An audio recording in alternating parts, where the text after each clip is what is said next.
आज हम बात करेंगे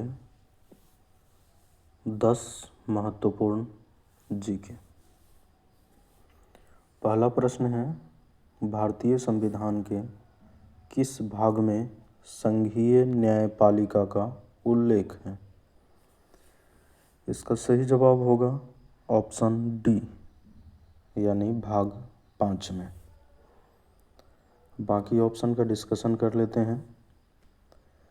पहला ऑप्शन है भाग 2, इसमें नागरिकता का वर्णन है।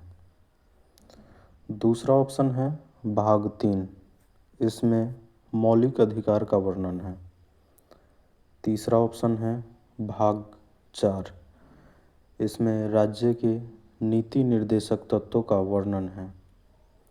हमारा प्रश्न था भारतीय संविधान के किस भाग में संघीय न्यायपालिका का उल्लेख है? इसका सही जवाब है भाग 5। चलिए दूसरे प्रश्न की ओर चलते हैं।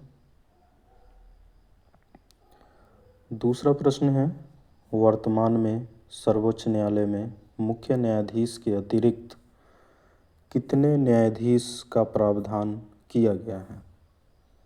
इसका सही जवाब है ऑप्शन डी यानी 33।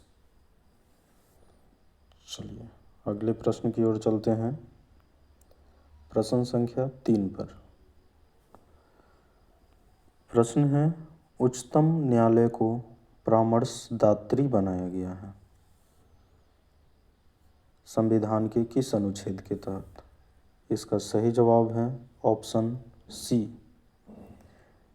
यानी अनुच्छेद 143। बाकी ऑप्शन का डिस्कशन कर लेते हैं। ऑप्शन ए में है अनुच्छेद 124। अनुच्छेद 124 में सर्वोच्च न्यायालय का वर्णन है। दूसरा ऑप्शन है अनुच्छेद 137, इसमें सर्वोच्च न्यायालय के न्यायिक पुनर्विलोकन का विवरण है। चौथा ऑप्शन है ऑप्शन डी अनुच्छेद 148, इसमें CAG का वर्णन है। प्रश्न था हमारा, उच्चतम न्यायालय को परामर्शदात्री बनाया गया है संविधान के किस अनुच्छेद के तहत? इसका सही जवाब था अनुच्छेद 143। चलिए चौथे प्रश्न की ओर चलते हैं। चौथा प्रश्न है, उच्चतम न्यायालय के न्यायाधीशों की सेवानिवृत्ति की आयु कितनी है? इसका सही जवाब है ऑप्शन सी यानी 65 वर्ष। आज का 5वां प्रश्न है, कौन सा अनुच्छेद सर्वोच्च न्यायालय को अभिलेख न्यायालय का स्थान प्रदान करता है? इसका सही जवाब है अनुच्छेद 129 यानी ऑप्शन सी। बाकी ऑप्शन का डिस्कशन करते हैं। ऑप्शन ए में है अनुच्छेद 123। अनुच्छेद 123 में के तहत राष्ट्रपति अध्यादेश जारी करते हैं। ऑप्शन बी में है अनुच्छेद 124। अनुच्छेद 124 में सर्वोच्च न्यायालय का वर्णन है। चौथा ऑप्शन है अनुच्छेद 143, इसमें सर्वोच्च न्यायालय अनुच्छेद 143 के तहत सर्वोच्च न्यायालय एक परामर्शदात्री है।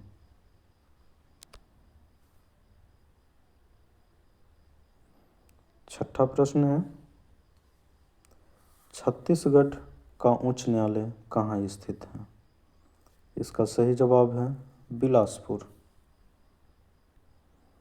7वां प्रश्न है, भारत में शून्यकाल कब शुरू हुआ? इसका सही जवाब है 1962 ईस्वी। अभी तक आप यदि हमारे इस YouTube चैनल को सब्सक्राइब नहीं किए हैं तो कृपया सब्सक्राइब कर दें, एक लाइक कर दें और वीडियो को अपने दोस्तों के साथ शेयर ज़रूर करें। 8वें प्रश्न की ओर चलते हैं। पश्चिम बंगाल में लोकसभा सीटों की संख्या कितनी है? इसका सही जवाब है ऑप्शन ए यानी 42। बाकी ऑप्शन को देखते हैं। ऑप्शन बी में है 40। बिहार में लोकसभा सीटों की संख्या 40 है। ऑप्शन सी है 80। उत्तर प्रदेश राज्य में लोकसभा सीटों की संख्या 80 है। ऑप्शन डी है 48, यानी महाराष्ट्र में लोकसभा सीटों की संख्या 48 है। हमारे प्रश्न का आंसर 42 होगा। पश्चिम बंगाल में लोकसभा सीटों की संख्या कितनी है? 42। 9वें प्रश्न की ओर चलते हैं। प्रथम स्पीकर जिसके खिलाफ लोकसभा में अविश्वास प्रस्ताव लाया गया था कौन थे? इसका सही जवाब है जीवी मावलंकर। आज का 10वां प्रश्न है, राज्यसभा के सदस्यों का कार्यकाल कितने वर्ष का होता है? इसके 4 ऑप्शन हैं। ऑप्शन ए में है 3 वर्ष, ऑप्शन बी 4 वर्ष, ऑप्शन सी 5 वर्ष, ऑप्शन डी 6 वर्ष। इसका जवाब आपको कमेंट करके बताना है। वीडियो कैसा लगा वो भी बताएं, और जो भी हमारे इस यूट्यूब चैनल पे नए हैं कृपया सब्सक्राइब कर दें, लाइक कर दें।